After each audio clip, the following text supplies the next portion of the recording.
الحمد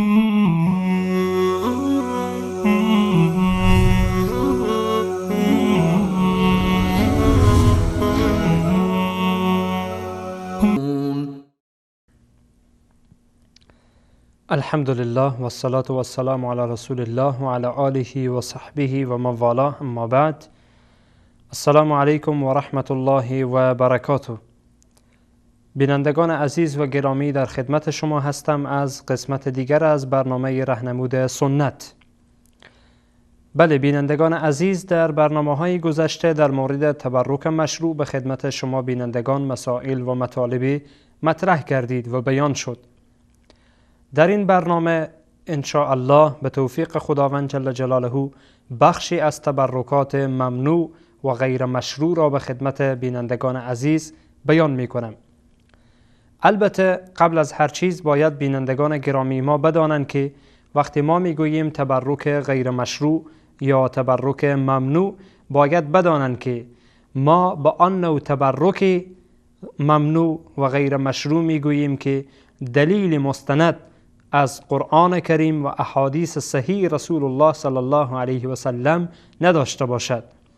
و الا اگر دلیلی داشته باشد، چنانچه ما در برنامه‌های گذشته وقتی موضوع دلیلی داشت آن را ثابت کردیم، ولی منظور ما از تبرک غیر مشروع و تبرکی که ممنوع هست، وقتی میگوییم ممنوع و غیر مشروع، همان تبرکی هست که نه در قرآن کریم ثابت شده و نه هم در احادیث رسول الله صلی الله علیه و سلم ثابت شده و با آن اشاره شده.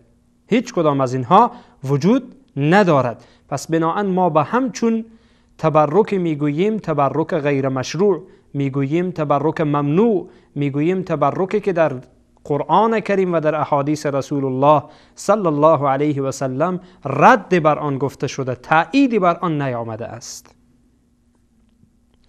این نوع تبرک در واقع به سه دسته تقسیم می شود.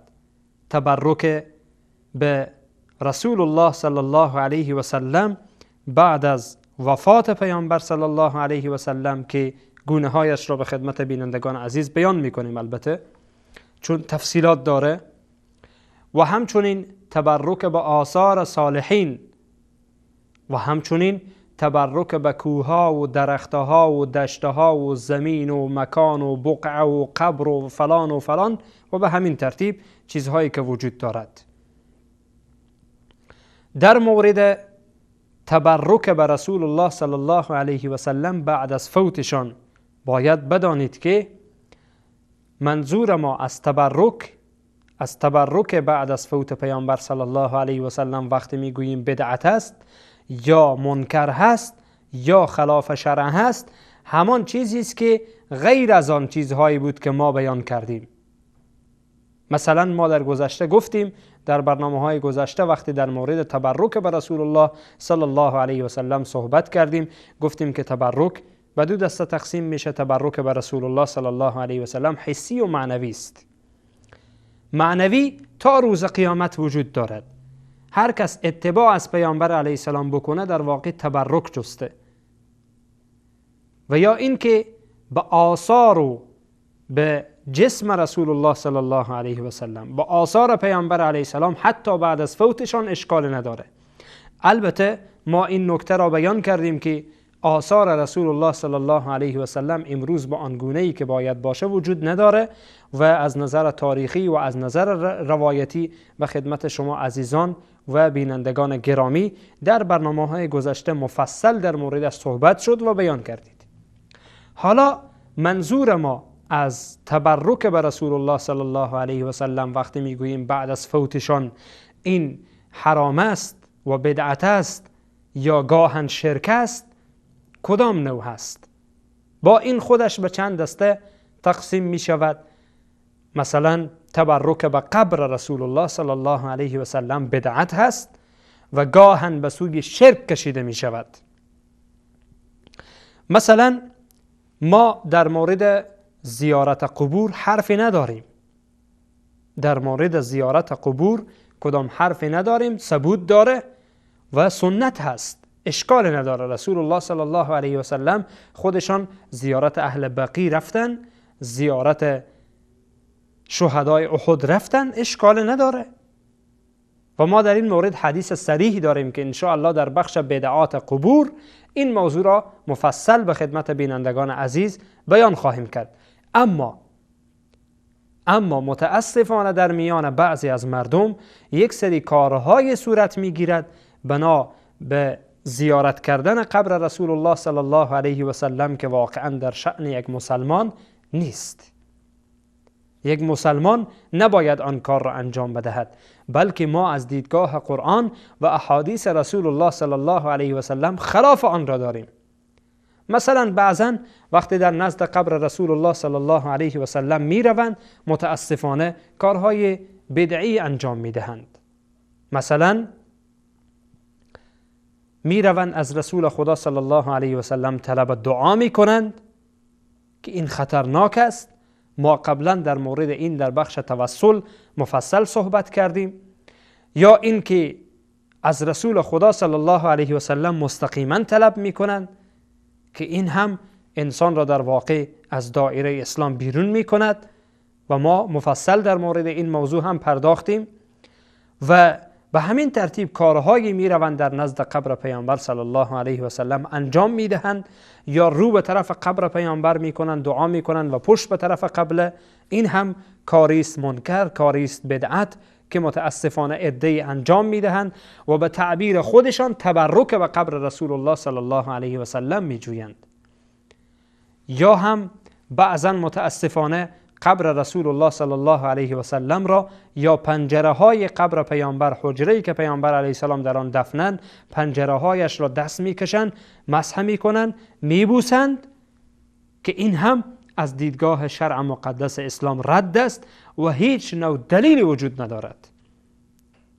ما هیچ نوع دلیل صحیح نداریم، نه در قرآن نه در احادیث پیامبر علیه السلام، که کدام صحابی رفته باشد کنار قبر پیامبر علیه السلام از پیامبر چیزی خواسته باشد یا هم از پیامبر صلی الله علیه و سلم طلب دعا کرده باشد. نمیگوییم روایات وجود ندارد، روایات وجود دارد، ولی این روایات لیاقت استناد را ندارند، لیاقت استدلال را ندارند. یا بعضا ضعیفند، یا بعضا موضوع هستند، یا بعضا معنایشان چیز دیگری است ولی بعضا از آن معنای دیگری را بیرون میکشند، معنایی که طبق مذهب و طبق راه و روش و کردارشان باشه.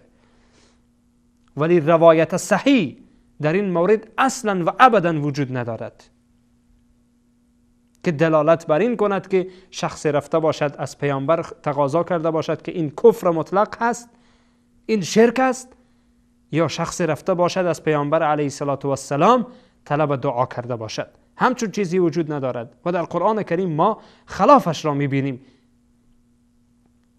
یا این که بعضا گفتیم میروند قبر را مسح میکنند، دست میکشند و میبوسند، که این هم از دیدگاه شرع مقدس اسلام رد است و رد بر آن در قرآن کریم و در احادیث رسول الله صلی الله علیه و سلم آمده که بدعت هست. کاری است که نه صحابه انجام دادن، کاری است که نه بزرگان دین انجام دادن، کاری است که نه ائمه اربعه انجام دادن و هیچ یک از علما و بزرگان دین که مورد قبول امت اسلامی هستند و امت اسلامی آنها را قبول دارند این کار را نکردند، این کار را انجام ندادند که رفته باشند قبر را بوسیده باشند یا دست کشیده باشند، لمس کرده باشند. صاحب کتاب احیای علوم الدین امام غزالی رحمه الله چه زیبا در این مورد می‌فرماید. وقتی در مورد زیارت قبر رسول الله صلی الله علیه و سلم بحث می‌کند میگوید فإن المس والتقبیل للمشاهد عادة النصارى والیهود. میگوید که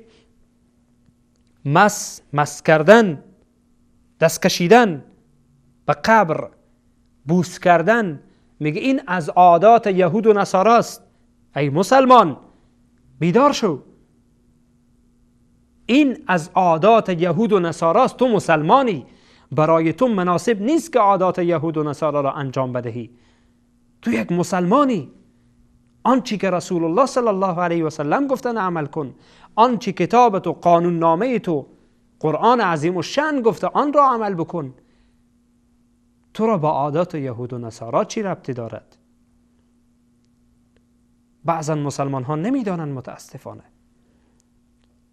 برادران و خواهران مسلمان خود را باید آگاه بکنیم که این اعمال را انجام ندهند. بعضا مردمی را ما میبینیم در کنار مرقد رسول الله صلی الله علیه و سلم فقط نگاه میکنند که دیگران چی کار میکنند. هر کاری که دیگران کردن انجام میدهند با تقلید، در حالی که خودش نمیدانه. دید که شخص پنجره را دست میکشد، میبوسد، البته اگر این که برایش اجازه داده بشه این کار را بکنه، خلاص این نفر دیگر هم که او را دیده همین کار را انجام میدهد. یا اعمال بدعی دیگری که ببیند که دیگران انجام میدهند این هم انجام میدهد و فکر میکند که این یک عمل عبادت است و فکر میکند این یک کار خوبی هست. واقعا جای تأسف است. نباید یک مسلمان این گونه باشه ببینه که دیگران چی میکنه این هم انجام بده. این موضوعی که از امام غزالی رحمه الله به خدمت شما بینندگان عزیز مطرح کردم در کتاب احیای علوم الدین جلد اول صفحه 271 بیان شده. و همچنین شیخ الاسلام ابن تیمیه رحمه الله بحث بسیار خوبی در این مورد دارد یا نکته بسیار خوبی در این مورد دارد که واقعا زیباست که در اینجا بیان بشه. میفرماید یک قاعده عمومی: لیس فی الدنیا من الجمادات ما یشرع تقبیلها الا الحجر الاسود. میگوید در دنیا هیچ چیزی بوسیدنش مشروع نشده مگر حجر الاسود. جز حجر الاسود هیچ چیزی دیگر مشروع نیست که آن را انسان ببوسد.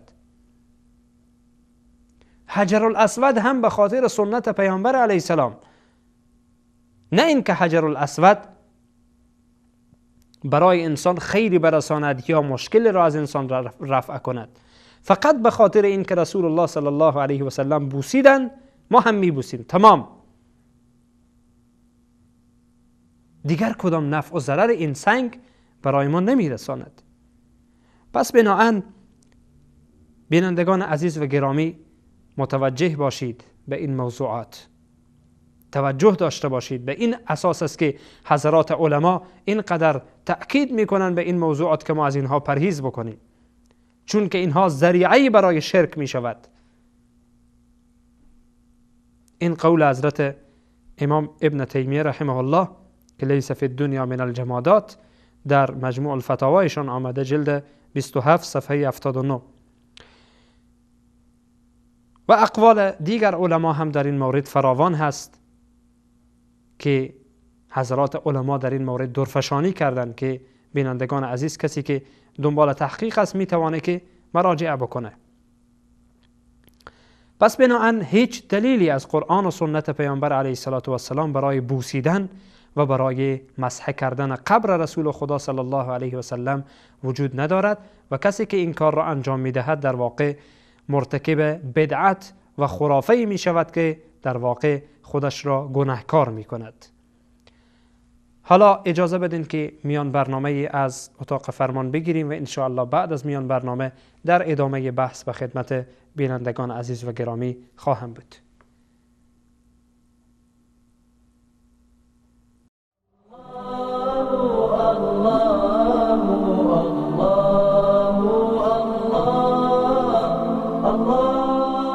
وصال حق، منبر توحید و حقیقت. ونزعنا من كل أمة شهيدا فقلنا هاتوا برهانكم فعلموا أن الحق لله وضل عنهم ما كانوا يفترون. و از میان هر امتی گواهی بیرون می آوریم و می گوییم دلیلتان را بیاورید. آنگاه در میابند که حق با الله است و آنچه سر هم می کردند گم و نابود می شود.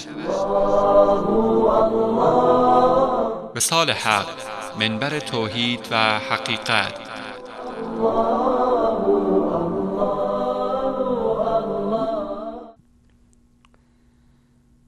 با عرض سلام مجدد به خدمت شما بینندگان عزیز و گرامی. بله بینندگان عزیز، در مورد بعضی از بدعات و بعضی از خرافات و کارهای نامشروعی صحبت می کردیم که به تبرک به رسول الله صلی الله علیه و سلم یا به قبر پیامبر علیه السلام بود. بعضا از مردم عادت دارند که متاسفانه وقتی داخل مسجد نبوی می شوند خودشان را به هر گوشه و به هر دیوار می چسبانند یا شکم خود را یا پشت خود را به دیوارهای مسجد نبوی یا اگر فرصتی بشه به قبر پیامبر علیه السلام می چسبانند و بعد این را برای خودشان تبرک می دانند. یا بعضا می بینیم که عمامه های سر خود را یا کلاه خود را یا دستمالی که دست خود را دارند یا هر چیزی که دست خود دارند یا تسبیحی دارند به دیوارها میکشند که اینها تبرک بشه. اینها همه نامشروع هست، اینها همه بدعت هست، همه اینها منکر هست و یک انسان مسلمان باید از اینها پرهیز کند. اینها به معنای این نیست که نعوذ بالله ما نسبت به پیامبر علیه السلام محبت نداشته باشیم. این شبهه است که همیشه مخالفین نسبت به اهل سنت بیان می کنند که گویا آنها محبتی به پیامبر علیه السلام ندارند که این کارها را نمی کنند. اتفاقا محبت رسول الله صلی الله علیه و سلم در پیروی از ایشان است. ای انسان مبتدی که تو فکر میکنی اهل سنت به خاطر اینکه این کارها را انجام نمیدهند محبتی به پیامبر علیه السلام نعوذ بالله ندارند، یک دلیل کوچک بیاور بر این که این عمل بدعت تو را، این عمل منکر تو را تایید کند. آن وقت معلوم میشه که تو محب پیامبری یا اهل سنت محب پیامبرن. آن وقت معلوم میشه که واقعا تو پیرو پیامبر علیه السلام هستی یا اهل سنت پیرو پیامبر علیه السلام هستند. متاسفانه با این تحت این ترفندها و نیرنگها مسلمانها را فریب میدهند، مسلمانها را به سمت سوی دیگری میکشانند، مسلمانها را از راه بیرون میکنند و بعد هم فکر میکنند که واقعا اینها کار بزرگی کردند که مسلمانها را از اسلام حقیقی و از اسلام ناب دور کرده اند. ما در اسلام همچون کارهایی نداریم. تو که ادعا میکنی مسلمانی و بعد از اینها دفاع میکنی، پس باید دلیل بیاوری. اینها را عبادت محسوب میکنی، اینها را خیر محسوب میکنی، نیت تبرک داری، باید این تبرک تو بر اساس شریعت باشد، نه بر اساس ذهن پوسیده ات، نه بر اساس فکر پوچت، نه بر اساس این که تو فکر بکنی که واقعا کار خیر انجام میدهی در حالی که نه خیر، کار شیطان را انجام میدهی. و همچنین بینندگان عزیز و گرامی، از جمله تبرکهای نامشروعی که به رسول الله صلی الله علیه و سلم صورت میگیرد این است که بعضا در روز تولد رسول الله صلی الله علیه و سلم، یعنی در میلاد پیامبر علیه السلام، مکان را مشخص کرده اند و میگویند اینجا پیامبر علیه السلام متولد شدند و بعد در اونجا محفل میگیرند و به هر صورت جلسه میگیرند و بعد میگویند در اینجا پیامبر علیه السلام متولد شدند. یا بعضا از مردم میبینیم در مکانی که پیامبر علیه السلام منسوب به این است که رسول الله صلی الله علیه و سلم در این مکان متولد شده اند، میروند تبرک میجویند، دست میکشند، بعد میرن میبینند و بعدا خاک حتی بعضی ها بر میدارن از اون خانه و از اون اتاقی که هست، همان چیزی که نسبت به پیامبر علیه السلام داده شده و منسوب به پیامبر علیه السلام هست. اولا باید بدانیم که این موضوع را که در مورد مکان و محل تولد پیامبر علیه السلام در میان علما و در میان مورخین و در میان سیره‌نویسان اختلاف است. مکان معین و مشخصی نیست که سیره‌نویسان بگویند همین مکان بوده. در این مورد علما و مؤرخین رحمهم الله اختلاف دارند. اختلاف به خاطر این است که صحابه به این مسئله اهمیت نمیدادند، چون نه این از جمله فروع دین است، نه اصول دین است، نه مهم است و نه سنت است، نه مستحب است، بلکه یک بدعت است. صحابه نیازی نداشتند که بروند مقامی که پیامبر علیه السلام متولد شده اند آن مقام را بروند بگیرند و از آنجا برای خود تبرک کنند، چون رسول الله صلی الله علیه و سلم به ما نگفتند، چون صحابه رضوان الله علیهم اجمعین این کار را انجام نداده اند.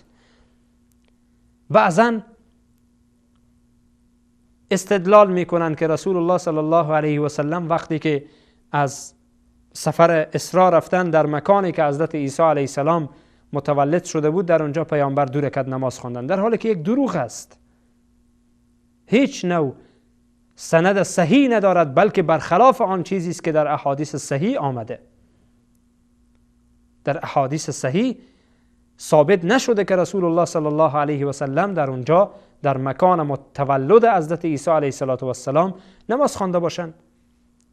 باز اگر این که حضرت رسول الله صلی الله علیه و سلم به صحت برسه که در مکانی که حضرت عیسی علیه السلام متولد شدند پیامبر علیه السلام نماز خواندند، دلیل و حجتی در این نیست، قیاس نمی شود به این عمل. قیاس شما قیاس باطل می شود. رسول الله صلی الله علیه و سلم در مقام حضرت عیسی نماز خواندند، تو میای در مقامی که پیامبر علیه السلام متولد شدن نماز میخوانی بعد قیاس میکنی؟ این قیاس تو باطل است، چون عبادات توقیفی هست. به این معنا توقیفی هست که آنچه که ثابت شده ما باید انجام بدهیم. اگر ثابت شده بود که رسول الله صلی الله علیه و سلم و ثابت شد که در مکانی که حضرت عیسی علیه السلام متولد شدن نماز خواندن، باید تو در مقام حضرت عیسی در جایی که تولد حضرت عیسی شده نماز بخوانی، نه ای که قیاس باطل بکنی بیای در مقامی که رسول الله صلی الله علیه و سلم متولد شدن نماز بخوانی. با فرض صحت این روایت، گفتم این روایت مخالف است با احادیث صحیح دیگری که در کتب صحیح حدیث وجود دارد و ثابت نمی کند که رسول الله صلی الله علیه و سلم در اینجا نماز خوانده شد بالفرض صحتش. بعضا همچون اعمال انجام میدهند و در مکانی که رسول الله صلی الله علیه و سلم حالا منسوب است، بنا به یک روایتی منسوب است، آنجا می روند و تبرک می کنند و بعدا فکر می کنند که این عمل خیری است. تبرک به رسول الله صلی الله علیه و سلم را ما مفصل توضیح دادیم که جایز است به آثار پیامبر علیه السلام، به ذات پیامبر علیه السلام اشکال ندارد، ولی این از جمله تبرک‌هایی است که غیر مشروع است. پیامبر صلی الله علیه و سلم تشویق به این نکردند و این عمل را انجام ندادند. صحابه رضوان الله علیهم اجمعین شاگردان مکتب رسول الله صلی الله علیه و سلم که بهترین شاگردان پیامبر بودند، بهترین امت بودند، این عمل انجام ندادند. و از من و تویی که ادعا میکنیم که پیامبر را زیاد دوست داریم، صحابه خیلی بالاتر پیامبر را دوست داشتند ولی این عمل را انجام ندادند. اگر این عمل به معنای محبت رسول الله صلی الله علیه و سلم هست، پس باید اعتراف بکنی ای انسان مبتدی که صحابه پیامبر را دوست نداشتند. و این اگر همچون اعترافی بکنی، در واقع در ورطه هلاکت خودت را میاندازی، چون که برای مسلمانان ثابت است که صحابه رضوان الله علیهم اجمعین جان و مال و همه چیز خود را فدای رسول الله صلی الله علیه و سلم و فدای حرف رسول الله صلی الله علیه و سلم کرده اند. الله جل جلاله هدایت نصیب ما کند. بینندگان عزیز، بله این بحث یعنی تبرک ممنوع به رسول الله صلی الله علیه و سلم هنوز هم ادامه دارد.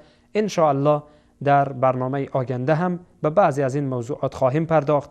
تا برنامه بعد همه شما را به الله پاک بی همتا میسپارم. الله سبحانه و تعالی یار و مددگار همه من و شما باشد. و السلام علیکم و رحمت الله و برکاته.